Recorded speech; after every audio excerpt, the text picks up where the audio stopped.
Selamat pagi dan salam sejahtera buat kita semua. Perkenalkan, saya Jupika Sanbarenes Tompul, NPM 20100018, Prodi Ekonomi Konsentrasi Akuntansi.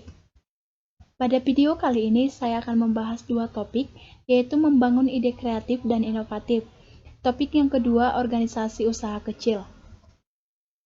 Baiklah, kita akan masuk ke dalam pembahasan yang pertama, yaitu membangun ide kreatif dan inovatif.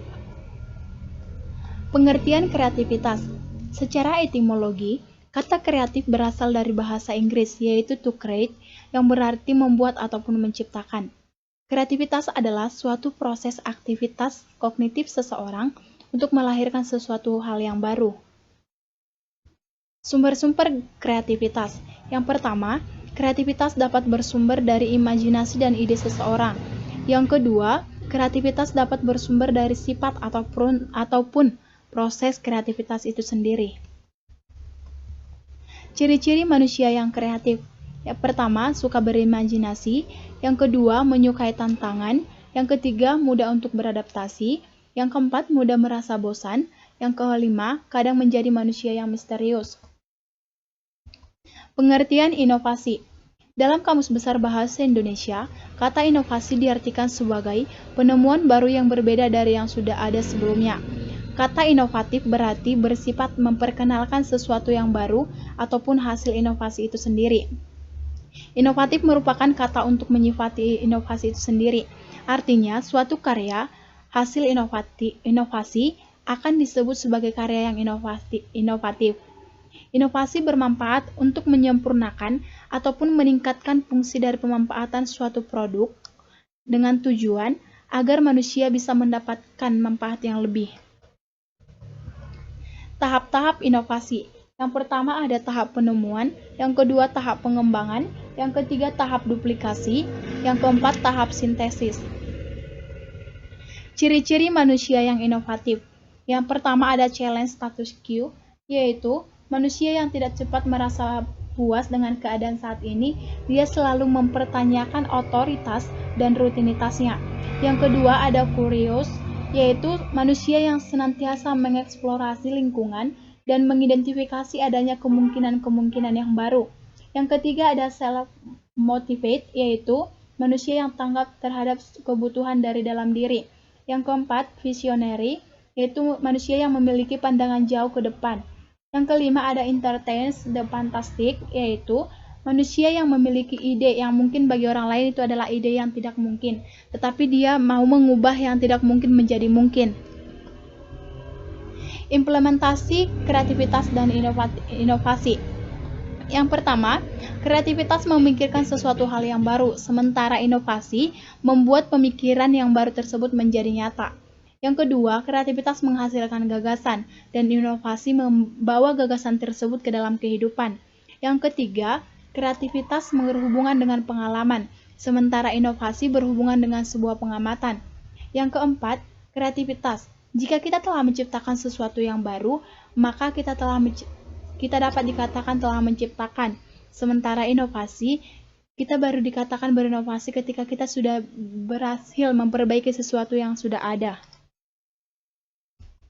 Manfaat kreativitas dan inovatif dalam dunia bisnis, yaitu yang pertama dapat membuat kita memiliki unique selling point atau USP, ataupun keunggulan dari produk yang kita miliki daripada produk lain. Yang kedua, mampu bersaing dengan bisnis kompetitor. Manfaat yang ketiga yaitu meningkatkan penjualan. Yang keempat, dapat menciptakan terobosan baru. Yang kelima, dapat menarik minat konsumen. Cara mengembangkan kreativitas dan inovatif, yaitu yang pertama, harus mampu mengenali hubungan. Yang kedua, dapat mengembangkan perspektif fungsional. Yang ketiga, harus menggunakan akal. Yang keempat, harus menghapus perasaan ragu-ragu. Baiklah, kita akan masuk ke dalam topik yang kedua, yaitu organisasi usaha kecil. Organisasi usaha kecil adalah organisasi usaha yang kegiatan usahanya berskala kecil. Biasanya dilakukan oleh masyarakat dengan modal yang relatif kecil dan dikelola dengan manajemen yang masih sederhana. Sesuai dengan Undang-Undang Nomor 9 Tahun 1995 tentang usaha kecil, yang menjadi tolak ukur usaha kecil yaitu yang pertama, kekayaan bersih paling banyak 200 juta, itu pun tidak termasuk tanah dan bangunan. Yang kedua, memiliki hasil penjualan tahunan paling banyak 1 miliar. Yang ketiga, milik warga negara Indonesia.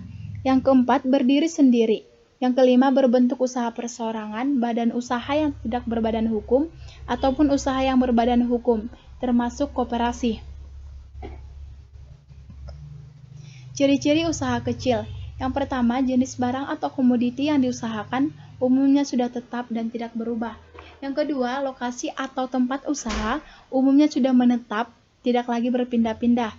Yang ketiga, pada umumnya sudah melakukan administrasi keuangan walaupun masih sederhana. Yang keempat, sudah memiliki izin usaha dan persyaratan legalitas lainnya, termasuk NPWP. Yang kelima, sumber daya manusia atau pengusaha memiliki pengalaman dalam berwirausaha. Yang keenam, sebagian sudah akses ke perbankan dalam hal keperluan modal.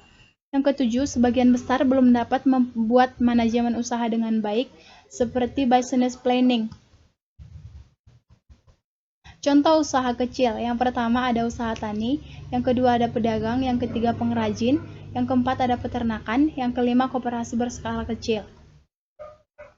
Kelebihan dari usaha kecil yaitu yang pertama cepat berinovasi, yang kedua fokus pada satu bidang usaha, yang ketiga mudah untuk memulai.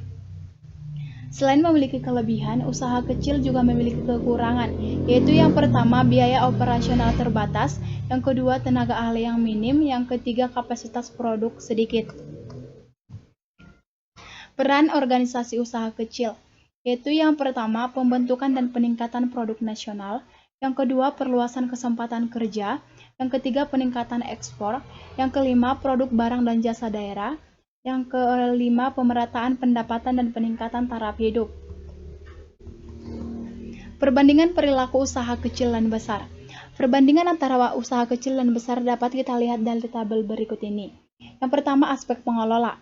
Dalam usaha kecil, pengelola keuangan masih dilakukan oleh pemilik, sementara dalam usaha besar sudah dilakukan oleh manajemen profesional. Yang kedua, struktur organisasi. Struktur organisasi di usaha kecil masih bersifat sederhana, sementara di usaha besar sudah kompleks. Yang ketiga, persentase kegagalan. Persentase kegagalan dalam usaha kecil relatif tinggi dibandingkan dengan usaha besar. Yang keempat, modal pinjaman.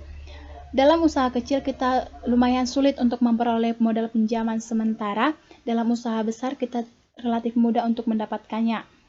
Yang kelima, daerah operasi. Daerah operasi usaha kecil biasanya masih bersifat lokal, sementara daerah operasi usaha besar sudah bersifat regional dan nasional. Baiklah, demikian yang bisa saya paparkan mengenai kedua topik tersebut. Jika dalam pemaparan saya terdapat kesalahan, baik dalam penyampaian materi maupun tutur kata saya yang salah, saya minta maaf, dan besar harapan saya semoga melalui pemaparan saya dalam video ini dapat menambah pengetahuan ataupun wawasan bagi kita semua.